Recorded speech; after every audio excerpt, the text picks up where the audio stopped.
Hey, what's going on, everybody? Welcome back to another installment of this stuff and those things. So, yeah, well, I haven't run this for, I don't know, maybe about a year, I guess, somewhere in that neighborhood. And so, since I made it back to my parents' place, I was reunited with the second one of these, which you actually can see, like, kind of like back in the distance back there, which I had done up and set up. And sent it out to my dad, and it had this set of scramblers on it, which I finally harvested back off of and put those on a set of silver stamped steel bead locks.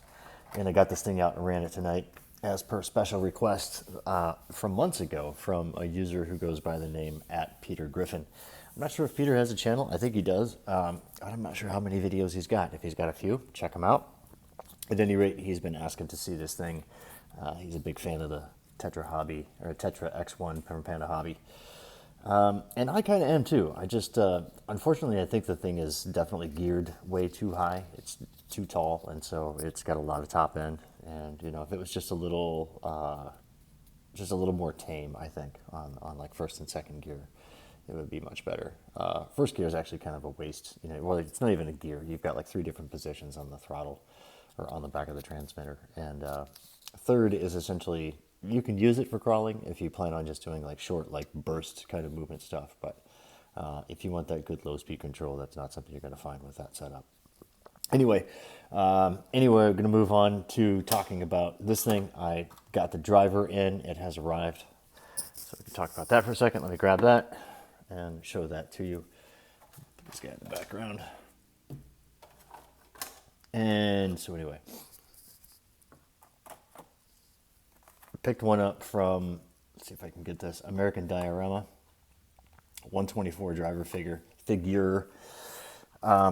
And let's see. Yeah, he doesn't have legs. I'm kind of disappointed about that. I do wish he was like a full figure. And I also think I'm probably going to have to adjust at least his right arm in order to be able to hit the wheel just right. But I think these are made for, you know, like all the 124 stuff out that you might see.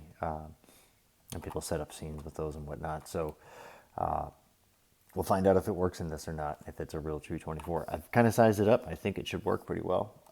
But like I say, it's not 100% exact. I'm probably just have to do a little arm adjustment. But we'll see. I wanted to open this up and get it going and do this, I guess, on camera, see what it looks like. It just showed up today, so give me a second to get this big thick staple taken out of the package.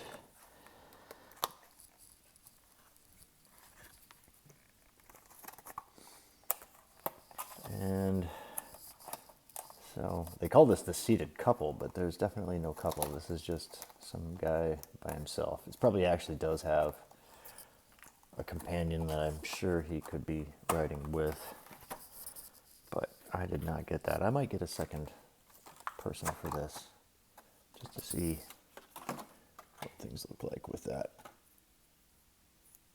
Oh, wow. Okay, so the arms are really stiff too, so there's no, obviously they don't move in any way, but they're also really stiff, so like as far as like heating this up and like flexing it out, maybe that's going to be a little tricky. And then also too, it's probably going to get some bird marks on here, so I'll have to paint it if I do.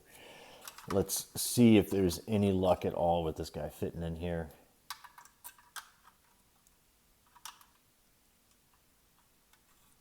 We'll do a test fit, and then if it actually looks like it's going to work.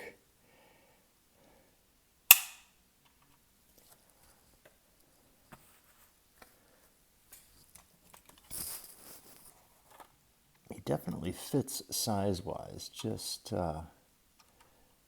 his hand's not touching the wheel.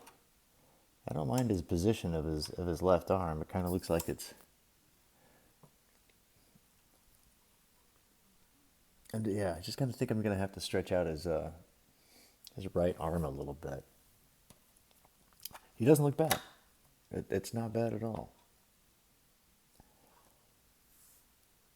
There you have it. I think that's going to do, realistically. I mean, if I can get his hand to touch the wheel, I'll be really happy about that.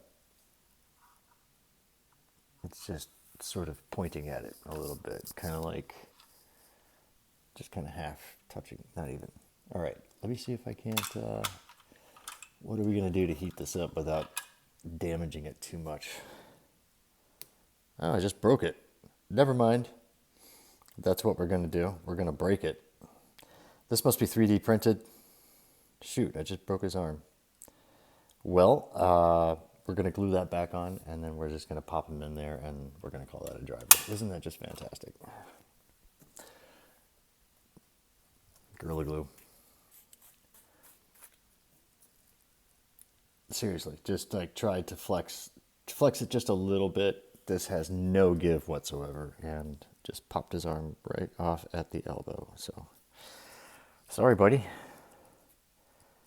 Putting you through all this abuse, like right out of the package.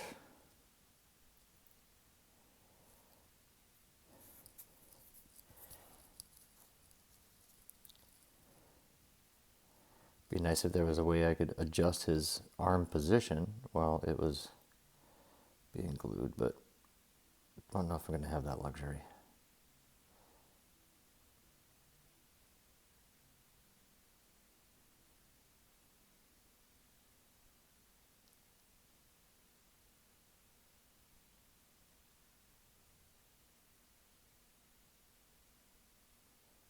As you're waiting for me to glue this.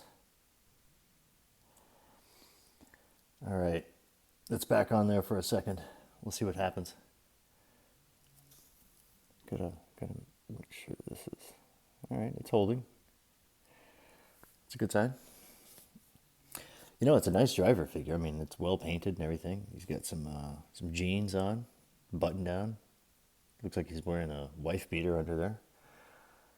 It's probably like a 50s driver character. He's got some sort of wayfarer looking, kind of slicked back hair going on, some sideburns a little bit. Big silver watch. So I was just going to use good old-fashioned thick double-sided tape to secure him to the seat. I think that will be more than enough to keep him in place. So probably like one strip per leg, I think, is going to be sufficient. I probably wouldn't even need that. In fact, it's kind of looking like maybe I could just do 2 pieces of this just kind of side by side.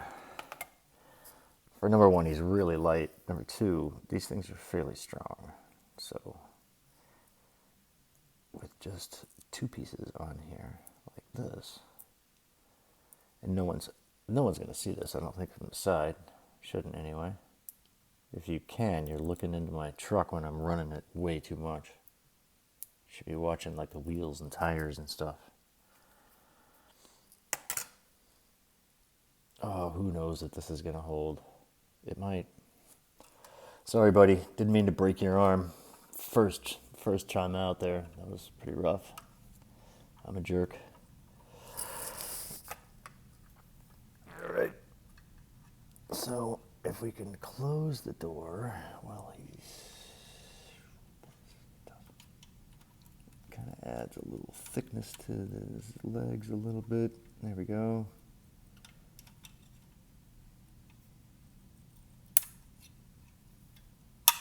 Let's see where the arm position is at.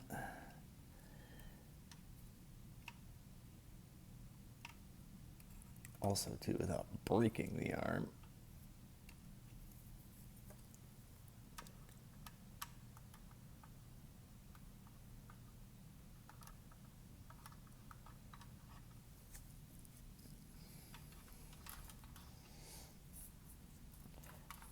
You know,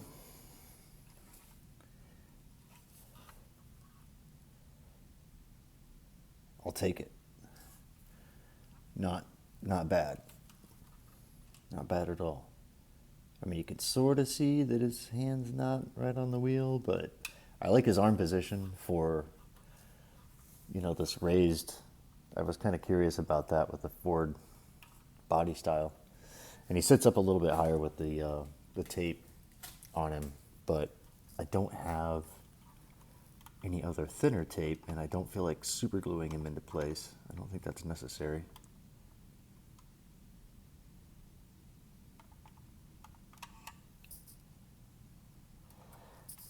I think for all intents and purposes, we got ourselves a driver in here. That does not look bad. I really don't think that looks bad at all. Okay, all right. I'm satisfied. I was a little worried about the old broken right arm there for a second, but thankfully Gorilla Glue got that all patched back up, ready to go. So probably going to head out tomorrow, do a little bit of running. I did get some run footage of this thing tonight, so I'll work on editing that. Get that uploaded for you sometime soon. I have not really messed around with this thing too much else. I did build another set of wheels and tires, which I have not tried on here, and I don't know that I will.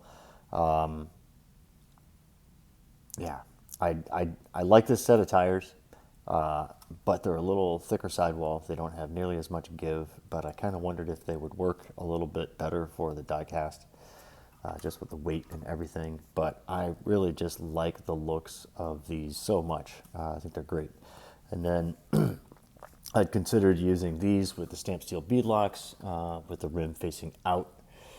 Because that too is a really good look. I would say that it probably looks as close to what you might find on one of these stock, but these just have an enormous, like, super non-scale tread pattern on them that's really thick, and like I say, the tire is just not as pliable as what these are. These are just so soft, and they really, I think, add to so much of what this truck looks like and how it performs. So, you know, he's probably pretty happy this has got some Patagonias on there. We don't need to have any sort of Mickey Thompson Baja MTZ knockoffs getting thrown on his F-150. So I think we're going to leave. I think we're going to leave it set up the way it is. And yeah, you know, I might order a passenger for this guy. I think he might need somebody to go rolling around with, perhaps. Perhaps I'll take a look at that this evening and see what we can come up with. But that ain't bad, folks. I am not unhappy or dissatisfied with that at all. Again, check it out. Let's see if I can find the card again. That is American Diorama Figures. If you're looking for 124 scale drivers, you could probably look into finding some of those guys. Maybe some of you already know that already, and probably already have them. I should probably look into one of these for a couple of other rigs that I've got. Anyway, thanks for watching. I'm starting to get a little long-winded here. Cheers again for stopping by. Please hit that subscribe if you haven't already. Like, share, all that stuff. Comment, please, definitely. Share your thoughts. Let me know what you think about the trucks, anything along those lines. Keep an eye out, like I said, next couple of days for another Tetra X1 video coming up. And I will see you soon. Thanks so much for watching. Take it easy out there. Peace.